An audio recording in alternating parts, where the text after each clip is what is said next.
Hi, I'm going to do today a flip through of my personal journal.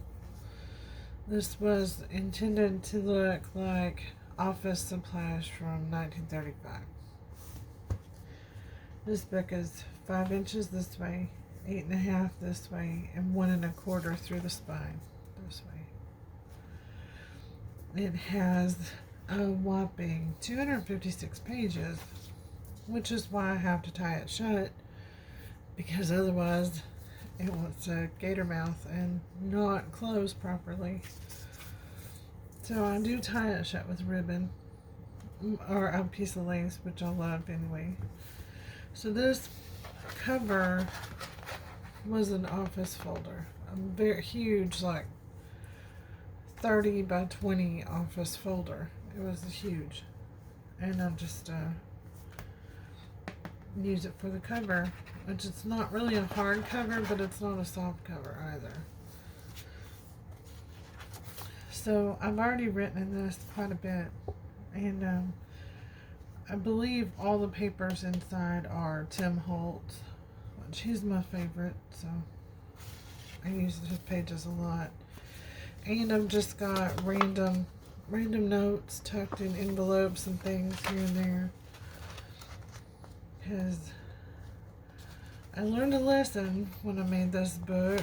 It's very difficult to write in because it won't open flat.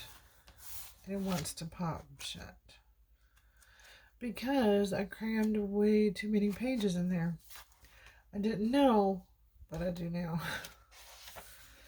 So I have a table of contents, and I added some extra pages in with washi. But so table of contents is to here. And then I've just started writing in things of note in my life, Coronavirus, COVID-19, March 2020. So my husband and son lost their jobs due to COVID. And this is the story of what we did afterward, which is how we ended up living where we do, which I'm glad that we live here. But I mean, it was a trip for sure. And they're bound, the pages are bound with a 5-hole pamphlet stitch. Very sturdy. It keeps them in really nice. But I just have a random assortment of pages, and then between each signature I have some Tim Holtz, which I do love. And this is got the clips. You can add punch paper onto here if there were any room to add anything, which there isn't. So this is from when we went to see Willie Nelson. He should go home and take a nap. He's too old. Makes me sad. Like, go home, Papa, take a nap. But just my regular assortment of pages, which I do love. And I do love some Tim Holtz page. This and both of these. I just love them to death. But, okay, so what I found is that it's almost easier to write things on little notes and stick them in, even though it does make the book bigger. What I've done back here, this part that's paper clipped together, these are,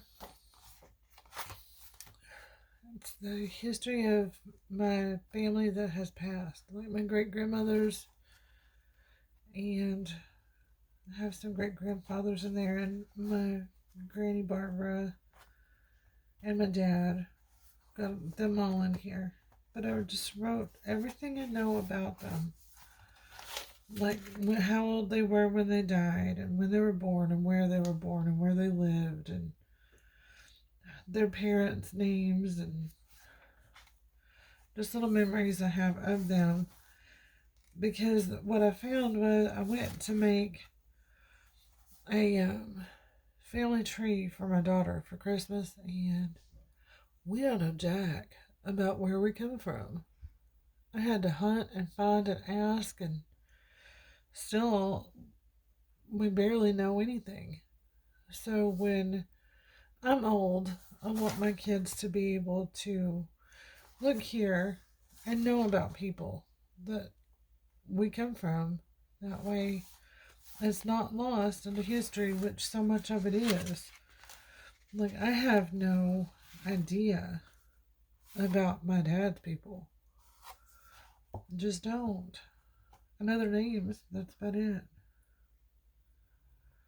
And this is bound with book cloth, which is very sturdy. And that's just, this is another office folder that I killed for its parts.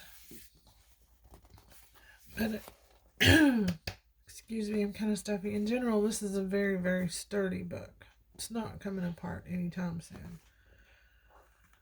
But also, it's a very full book, and it does not want to stay shut. So that's why I have this piece of lace, which is vintage lace from my collection. But I do love it. So, I mean, I like the look of it, so I might tie a ribbon around it anyway, whether it needed it or not.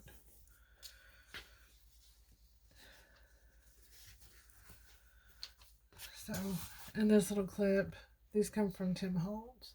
I love them. They're so cute. They look so old. So there you have it. That's my 1935 office book journal. Thanks for looking.